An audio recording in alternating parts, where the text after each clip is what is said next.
Hi, my name is Orlando Valido, Orly Valido, like they call me here on YouTube. Sorry, but I'm still sick from the flu this week.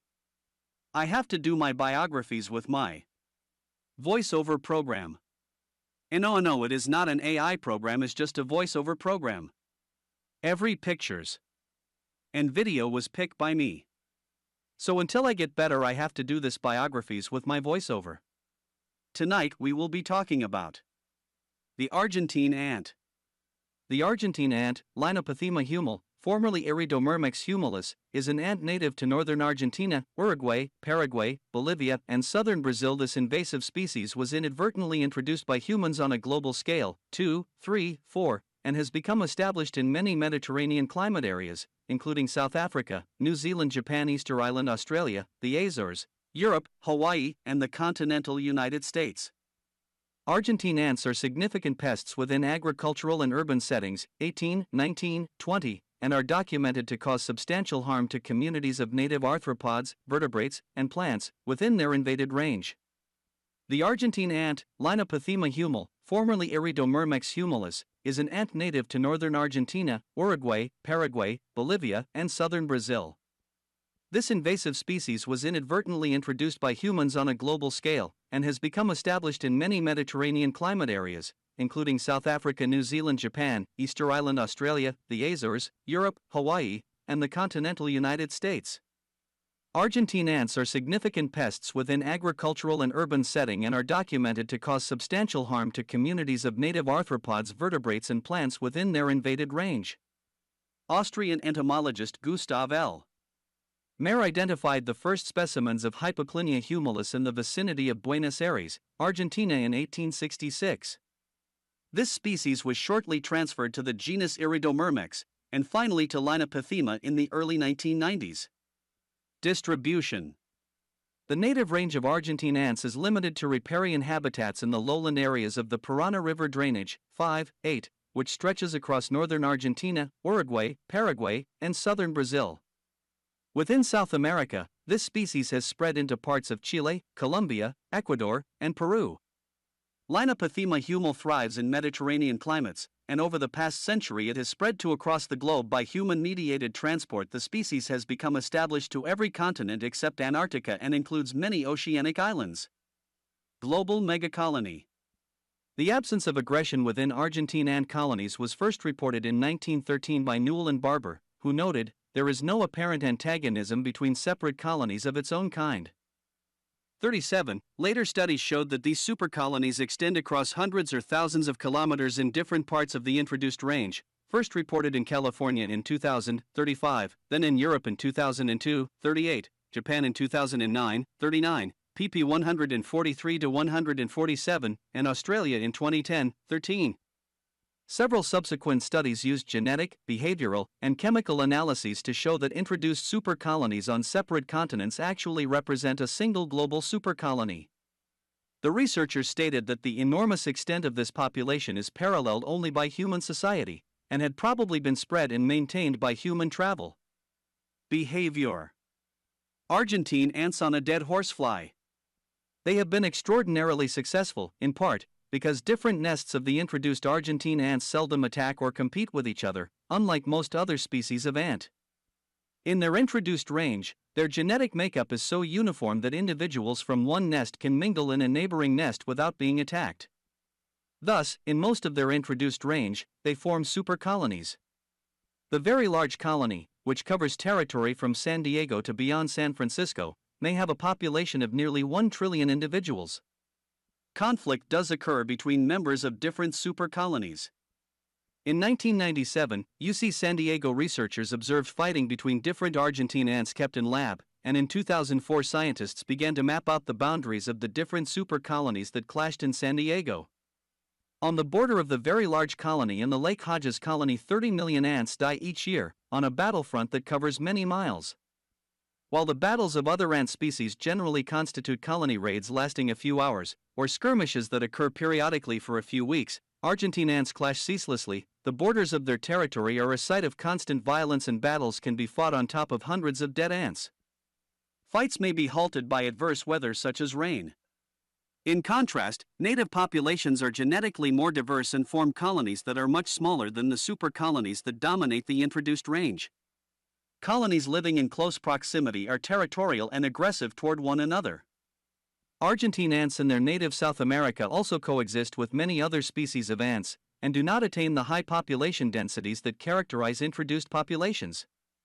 In a series of experiments, ants of the same colony were isolated and fed different diets. The hydrocarbons from the diet were eventually incorporated into the cuticle of the subjects. Those that had the same diet appeared to recognize one another as kin. Those who had at least some overlap in dietary composition also appeared to react non-aggressively to one another. These interactions contrast drastically with the groups that fed on completely different sources, such as those who lived off flies and those that fed on grasshoppers. The groups appeared to have incorporated hydrocarbons that were not similar to the others and created an unfamiliar identity cue.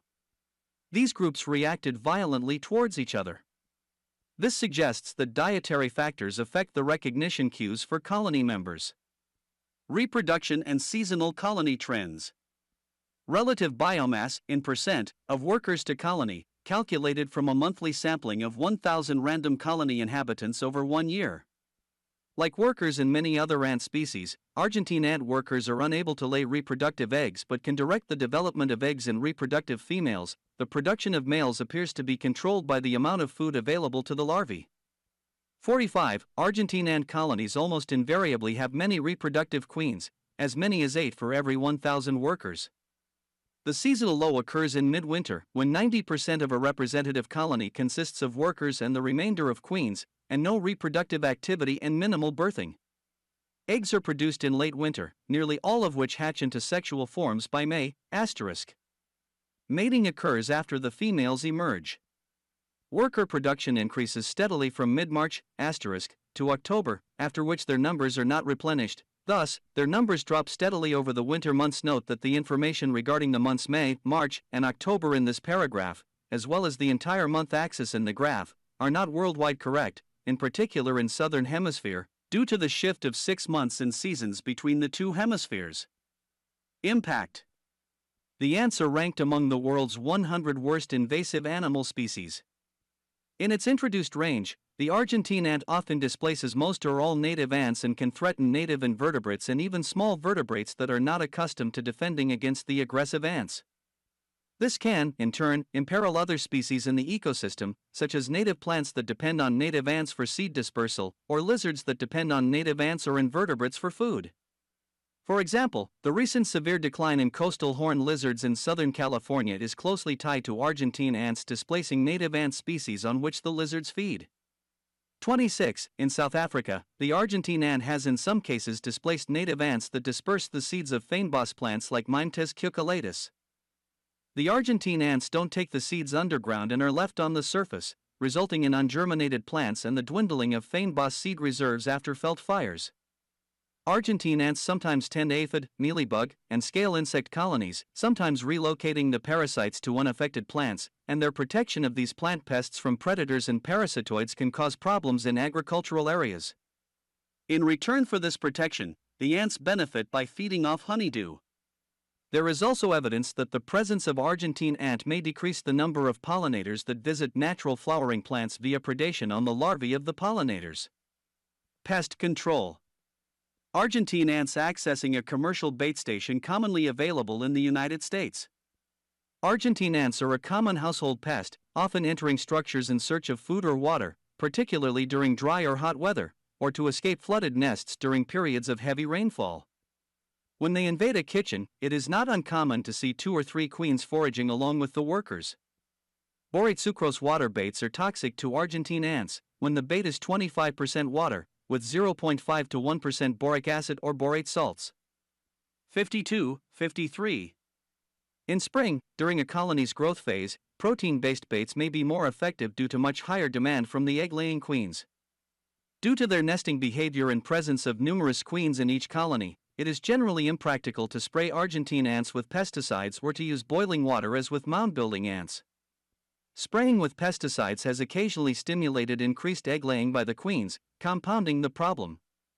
Citation needed. Pest control usually requires exploiting their omnivorous dietary habits, through use of slow-acting poison bait, e.g.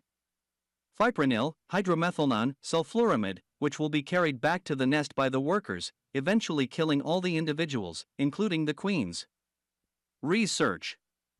Researchers from the University of California, Irvine, have developed a way to use the scent of Argentine ants against them.